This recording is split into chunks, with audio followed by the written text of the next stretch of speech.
podcast. Here we go. Hello, around the block and around the world. This is where we discuss, debate, and deliberate all things diabetes. Normally representing type 1, the vivacious, effervescent, and always in the know Sami Parker would be at my side. But today, no offense to her, we are talking about type 2. Today's episode of JMT is brought to you by the Diabetes app, a free social community app that brings together both type 1 and type 2 diabetics plus their supporters. Find community resources and Sami and me, she's still part of the show, but just not today, on the Diabetes app. I have to say, for the first time in my life, I feel at a loss for words because this is our first edition of JMT without the vivacious, effervescent, and always in the know Sami Parker. But I am happy to be doing this episode because it's all about type 2. Nothing against type 1. We talk about all things diabetes. Today, type 2 is in the forefront, and my distinguished guest, I don't have one, I have two distinguished guests. I have Jose Tejero is also, and Diana Lacalzi. Did I get those names right? Please mock me if I'm not. You got them right. That's right. Because a name like Dobie, I heard it my whole life. Dobie one, Kenobi, Pillsbury Dobie. So I'm very conscious about being respectful of other people's names. Thank you for being here. We're going to have a fun time today, and we love dealing with Sami. But we're going to talk about type 2, and your Instagram title is Reversing Type 2 Diabetes. Correct. Thank you so much for having us, Zoe. Yeah. Oh, excellent. We're going to get into it. If you know, a lot of good information here that I want to know myself. Now, first of all, what is your definition of reversing type 2? Because I think it's different for everybody. Right. Yes. Diana, I can go ahead and answer that question. Sure. Go ahead. Let's go ahead and talk about the diagnostic criteria for type 2 diabetes. So there are three main parameters. Number one is your A1C. Number two is your fasting blood glucose. And number three is oral glucose tolerance test, right? So when it comes to your A1C, if you get an A1C above 6.4, that is considered type 2. If you get a fasting blood glucose above 126 milligrams per deciliter, that is considered type 2 as well. And if you fail an oral glucose tolerance test, which basically is a test that gives you 75 grams of pure glucose to drink, and if 2 hours later your blood glucose is above 200 milligrams per deciliter, that is considered type 2 diabetes. So the opposite of that, the reversal side of things, is being able to have an A1C below the prediabetes range, so below 5.7, a fasting blood glucose below 100, and being able to pass an oral glucose tolerance test without the help of medications, oral medications, or insulin, and being able to maintain those three parameters for over 6 months. That is what is considered reversal of type 2 diabetes. Some people call it remission, some people call it reversal. There is no consensus when it comes to that. And I can add to that. Go ahead, Diana. Please do. Okay. So yeah, I mean, the term reversal has been thrown around a lot lately, like on social media, bloggers, in the scientific literature itself. So even if you're searching major publications like PubMed, you may see the term reversing come up a lot in the scientific literature. And so a few different governing boards, so like the American Diabetes Association, I believe it was Diabetes UK, American Association of Clinical Endocrinology, they came together just to kind of sort through all of the papers and kind of come up with a consensus for these governing boards. And they decided that the term remission, diabetes remission, meant having an A1C below 6.5 for more than 3 months without having to be on medication. So that is the official term behind remission. But for us at Reversing Type 2 Diabetes, we like to go beyond that, right? Because above the 6.5 is still considered type 2. We want to get people below that prediabetes range. We want to get people into those non-diabetic numbers. And so that's why we use the term reversal. And that consensus around remission, it was really to make a point that diabetes can't be cured, right? So you can definitely reverse it and put it into remission. But if you revert to a lot of your old lifestyle habits, there's a good chance the diabetes is going to come back, right? So if you have a greater risk of developing type 2 diabetes, you're always going to be at a greater risk for developing it. Guilty as charged, Diana. Yeah, and they wanted to make that point come across. And I think you can still get that point across with the term reversing, because just because you've reversed it doesn't mean you've necessarily cured it. And so that's why We stick with reversing. We want to get people, our users, our members, into non-diabetic ranges without having to use medication. And we want people to keep it there for, of course, as long as possible. Well, I wish I would have known you a lot longer than I did. I don't know. Are you both type 2? Are you both diagnosed with type 2? No. We help people with type 2 collectively for over 10 years. Okay. I just want to make sure we're all on the same page. I was diagnosed about 11 years ago, and exactly what you said. I reversed it through diet and exercise. I was off all medication within 6 months. And I thought, okay, I've cured. So what did I do? I slid back into my sedentary lifestyle. I'm a stand-up comedian, and the heaviest thing I lift is a microphone, and I drive 8 hours with a huge Pepsi or Coke in my hand. So it's a long, lifelong process. And now, thanks to JMT and being with my team here, I have done it again. And I'm in better shape than ever, walking every day, exercising, eating better. So now you guys advocate a plant-based diet. Can we talk a little bit about that, please? Absolutely. Diana, do you want to talk a little bit about how plant-based diets help reverse insulin resistance? Sure. So a lot of our recommendations are in line with what major diabetes organizations recommend. So it's not like we're recommending something very far-fetched. So when You're not radicals. No, we're definitely not radicals. When you look at the evidence says that when we consume a diet that's focused on whole grains, fruits, vegetables, nuts and seeds, and lean proteins, so that includes things like legumes, you can really not only reverse, but it's a great way to manage your diabetes and prevent diabetes. And if you do a little bit more digging and focus only on plant-based diets, the research is quite strong. There's a ton of research to show when you adopt more of a plant-based diet or a fully plant-based diet, you can see incredible results in your blood glucose, your blood sugar, and your A1C. So we decided, okay, we want to take that approach, the more plant-based approach, so that we can teach people how to incorporate more of these plant-based meals into their diet. Because I think that's what's lacking. People don't know how to eat meals without meat, right? Meat is it's so common in the culture in the US. And so what we've done is basically we're just teaching people how to eat more plant-based meals so that they can reverse that underlying cause of type 2 diabetes, which is insulin resistance. And also can get into the insulin resistance part. Again, guilty as charged. I grew up in the Midwest in Wisconsin, and it's the dairy state, and meat is the way of life, and all the things that you just said. And I have to believe that it's a conditioning that we're born with that we really have to work hard to undo. Because I know, as my co-host Sami, she's plant-based as well, and she teases me all the time, you need to go plant-based. And I mock her jokingly, but it's not that I'm not open to it. I am. Now, Jose, what do you think someone like me that has been a lifelong meatitarian? I mean, I like bacon for breakfast. I like it all, rare steaks. How can I ease into it? Because I think if I were just to go cold turkey for someone that's just doing it, it would be hard to do. Would you not agree? 100% agree with you. It's very hard to change your lifestyle overnight, right? Mm-hmm. Especially if you have been eating meat, dairy, and animal products for the last 20, 30 years of your life, right?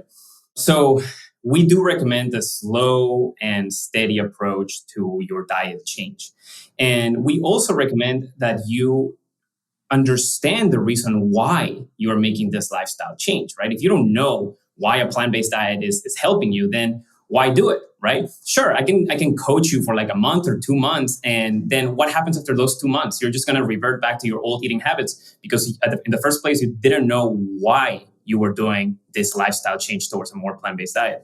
So what we do is, what we tell our members and what we preach on social media is, we tell people to understand what is the root cause of type 2 diabetes.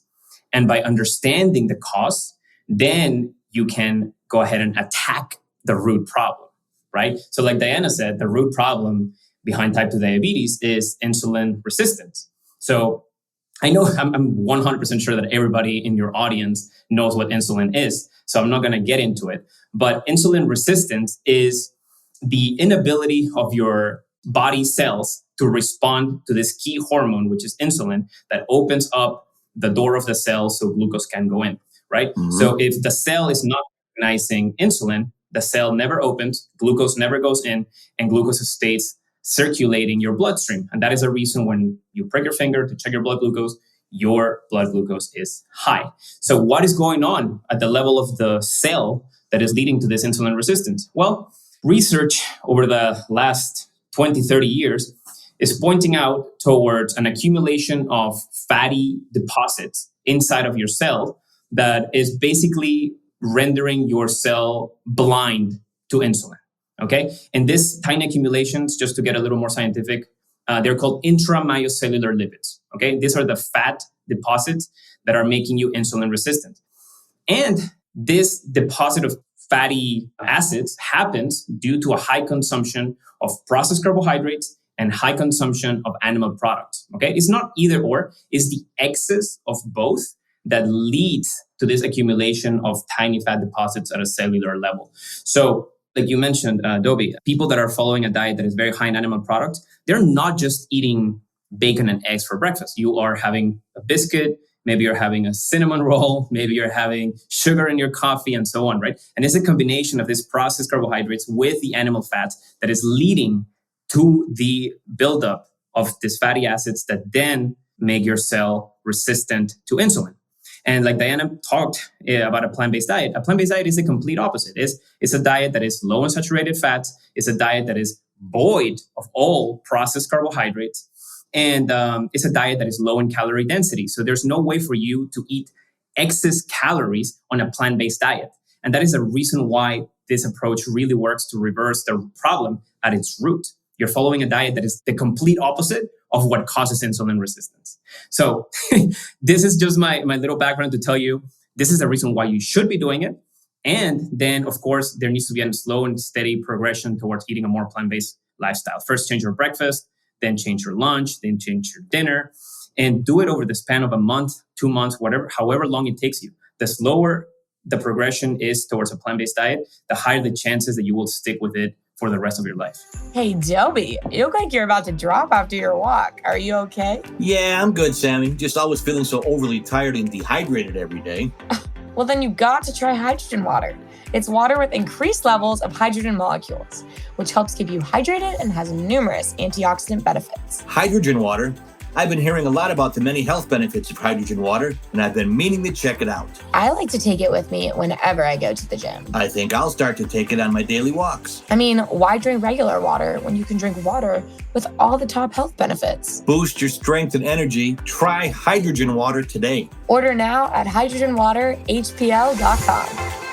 The Diabetes app is an online community platform that was created to help people living with diabetes find support and information in one spot. On the Diabetes app, you can join groups and connect with other people all over the world and find tips that actually make a difference. And now, while you're using the app, you can collect points and earn rewards. Wait, you're confusing me. What do you mean? What I mean is the Diabetes app now gives you points anytime you like, comment, or post. You can collect these points and exchange them for rewards. We're talking promo codes, accessories, and more free gifts. Whoa, I like the sound of that. So you're saying I can earn free rewards just for doing what I already do? That's exactly what I'm saying. Keep using the Diabetes app, connect with others, find tips, and get rewarded for doing so. I'm so glad you said that because I think, again, going in gradually is the way to do it because I think a lot of people on a diet, on exercise, you get a diagnosis, and I know we have a lot of listeners that are newly diagnosed and think, well, like I did, I'm going to beat this and I'm going to change my life. And I did beat it in a few months, but then I slid back over several years. And if it wasn't for the show, I would be sliding down again. And there are millions of people that are doing that. So if you get maybe some strategies of how we could do it gradually, so make it last a lifetime rather than just do it a couple of months. Say you maybe had one good A1C and you're right back into the pool of death. I don't want to be so harsh, but I'm saying it's not cool. So what can we do for long-term success? Diana is an expert on that. Diana, you are an expert. Yeah. So again, it's all about making small changes to your diet because what we want to do is make it a lifestyle, right? Like exactly what you said. We want to avoid yo-yo dieting at all costs because when we yo-yo diet, it usually, everything that comes along with the weight gain comes back. And so one of the best ways to do that is to make small changes slowly over time. And that's what we recommend in our program with our members. We have them start really slow. Instead of going 0 to 100% plant-based, what's one item you can change in a meal? So start there. Like, is there perhaps some meat in your meal that you could swap out easily for beans? So if you're having like a chili, could you make a lentil chili instead? Like that's very simple. Start with one meal a week and then gradually increase. Like what other little changes can you make to your diet? Like are you drinking a lot of sugary sweetened beverages? Can we switch those over to maybe diet soda for, until we get you down to the next step, which would be drinking more things like water. But again, it really is all about making those small changes over time. We find that when people do that, they're able to stick with it more in the long term instead of going from 0 to 100. And we're also firm believers of not restricting yourself either, right? Because I think that's a huge problem too. If people feel restricted in their food choices, they're much more likely to overeat certain foods again. So we preach a very like 80-20 diet, right? So if you're able to have 80% of your diet like pretty healthy, plant-based, whole foods, you have wiggle room to still enjoy other foods. It doesn't need to be all or nothing. That all or nothing mentality really just sets us up for failure. So understanding that you still can enjoy some of those other foods like the meats and the cheeses, but maybe just reducing them so they're not, taking up your whole plate. Instead, maybe they're just taking up smaller portions.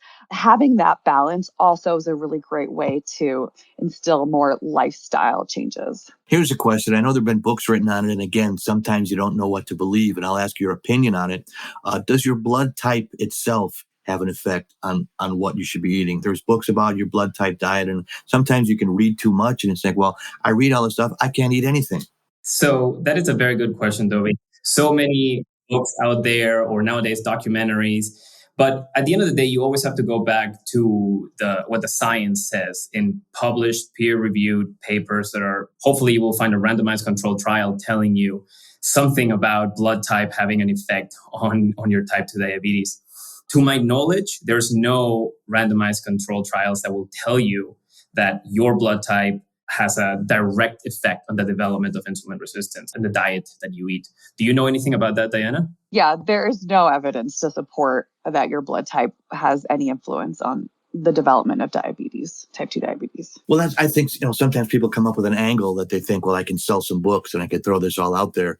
And like, the Atkins diet, when that came out, it sold 1 million books. And then people proved that, well, this is not what we should be eating. So that's why I like to, just tell guests, because this is what you do. And there are so many type 2s like myself that got diagnosed and it was a blind side.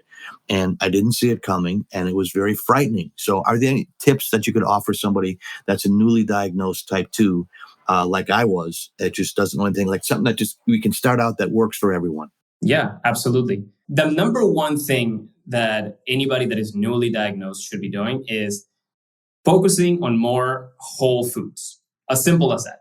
Don't even focus too much on a plant-based diet or a carnivore diet on the opposite end of the spectrum. Focusing on switching to more whole foods. So instead of like cereals in the morning, instead of muffins in the morning, you start eating more steel-cut oats with some fruits, with some chia seeds.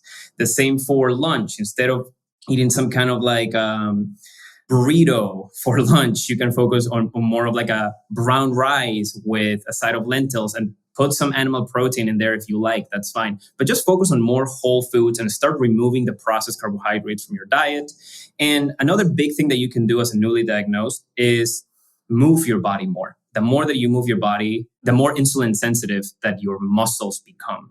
And there's a lot of research out there that the best type of exercise that you can be doing is walking 20 minutes after meals. So it's as simple as that. Walk more and switch towards a more whole food diet. Well, I have to tell you, since I've been back doing JMT, as I'll get to you in a second, Diana, I didn't want to cut you off there, but I always have to say that this is day 140 for me in a row of walking 10,000 steps or more in a row. Now, I'm not bragging that. I'm just saying that to get it out there. So people ask me, are you still walking? Because the more I say it, the more people are going to ask. Right now, I can't picture not doing it. When I first was diagnosed, it was about 90 days and turned around. So now I'm farther than even my first diagnosis. But exactly what you said, Jose, I felt it in about maybe a week and a half, 10 days. I really felt the difference. Now, I think diet is the same thing too, but it's that time, the 7 to 10 days that you're thinking, what am I doing? That's so hard to get through that particular time before you start feeling the benefits. Any tips for that? Because I know I had a heck of a time with that. Yeah, what I was going to just add to that, and I think this answers that question, is finding support is so, so important. Like, just know that you're not alone, right? There's so many other people out there who are on a very similar journey as you. And finding support, find a family member, a friend, a trusted healthcare professional, support group, anything, because that is really going to provide so much comfort, motivation, accountability. So I would say that's a huge recommendation from us. Like, that's something that we really focus on. We have a community support system where our members have access to tons of people on a similar journey. And I think just being part of that group, it really, really helps them. They see other people going on a similar journey and they get that accountability and motivation. Well, I couldn't agree more. That's why JMT is here. And now, we're friends with you and you're friends with us. So we'll send people your way. You send people our way, because there's millions of people worldwide that can just use a friend, a confidant. We talk about it on other episodes too, that when you see someone with diabetes, even if it's type 1 and I'm a type 2, it's an instant bond there. And now I happen to live in a small town for the first time in my life. So I go out walking every morning, and my town has got 4,000 people in it. I've never lived in a town that small in my life. And I go different directions depending, just to keep it variety for me. And people will come out of their house. Hey, you're the walker guy. We see you every morning. What are you doing? Well, I have type 2 diabetes. Type 2 diabetes. My Aunt Fanny's got type 2 diabetes. So there really is a community out there that is waiting to be. So Diana, I'm glad you brought that up, because it is a lonely, scary thing when you first get diagnosed. I thought it was a death sentence, and it's not. It's not. It's not a life. Not at all. A chronic progressive disease. It's not. You have the power in your hands to reverse this condition. Absolutely.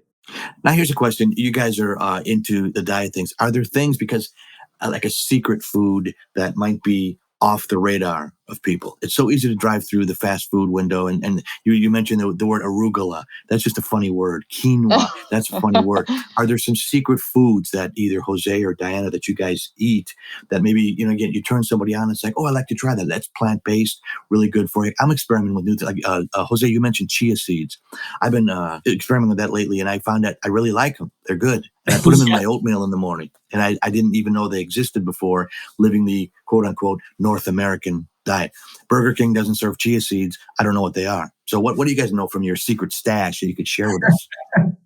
I have 3 foods I can think of. All right, let's go. Okay, so these are foods I eat almost on a daily basis, and we also just tell people. I wouldn't say they're like that secret because they're pretty common, but I would say number 1, berries. Okay. Out of all the fruit you can eat, I would say berries is it packs such a nutrition punch for its calories. So you get tons of antioxidants, tons of fiber, tons of phytonutrients. It's one of the healthiest foods you can eat. And so I always recommend people, try to eat at least half a cup a day if you can. And it could be, what I do is I buy frozen berries. So it's a lot cheaper because buying fresh would be ridiculous. But I always keep them in my freezer. I add them to oatmeal. I add them to smoothies. Sometimes I even just melt them and put them on top of some whole grain toast with a little peanut butter, and I put them on there, and it tastes like jam. It's like a healthier version of jam. Yeah. Now, okay, stupid question. Any particular kind of berry? I happen to like blueberries and strawberries. Those are my favorites. I love those. Can you get a bad berry? Are there like the lard berries? Are there any bad? No, honestly, it doesn't matter. Like, obviously, like a variety is always going to be best, right? So a variety of food is going to be great. But yeah, so if you can incorporate like different types of berries, sometimes I'll buy the mixed berry packets. And so I'm getting some blueberries in there. I'm getting strawberries. I'm getting some blackberries. But honestly, whatever you enjoy. Chuck berries. Nice. Bad joke. So you had another kind.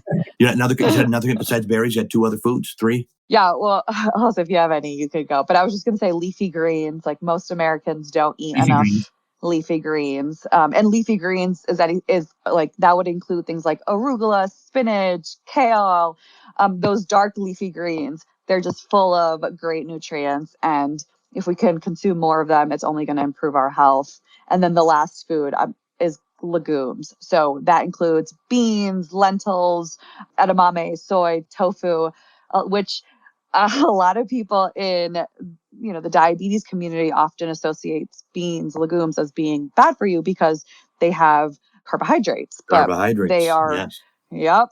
But the reality is not all carbohydrates are created equal. When we focus on whole food complex carbs like legumes, they can actually help us reverse diabetes in the long run. So they're full of fiber, have no saturated fat, and are just an excellent source of plant-based protein. And they truly are the musical fruit. Jose, I'll leave it there. Jose, do you have any secret weapons that out of your pantry you can share with us as we close? Yeah, so I wouldn't call it a secret, but not many people know about quinoa. Quinoa is a whole grain. And funny enough, the origins of quinoa is from the Andes in South America, and I'm from Peru. So I grew up eating quinoa my whole life. And what I love about quinoa is that it's so versatile. You can make a savory dish, you can make a sweet dish. So sometimes instead of making oatmeal with oats, I use quinoa and I put a little bit of almond milk in there. I microwave it. It comes out very fluffy, put a little bit of peanut butter, berries, and it's a delicious meal that contains lots of fiber and protein. Believe it or not, 1 cup of quinoa contains 8 to 10 grams of protein. Wow.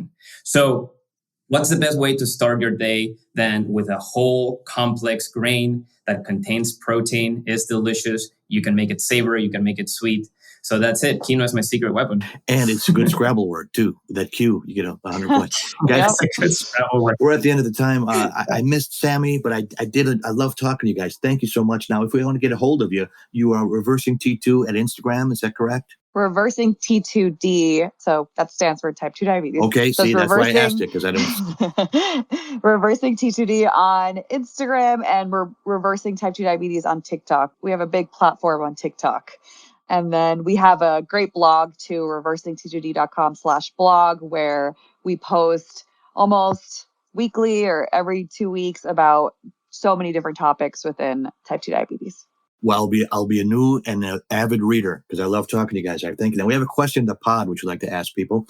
The question in the pod today, pretty simple. Do you have type 2 diabetes? Because we have listeners that have pre-diabetes or gestational or type 1. Do you have type 2 diabetes? You can answer. And Sami usually rattles off the places that you can find us.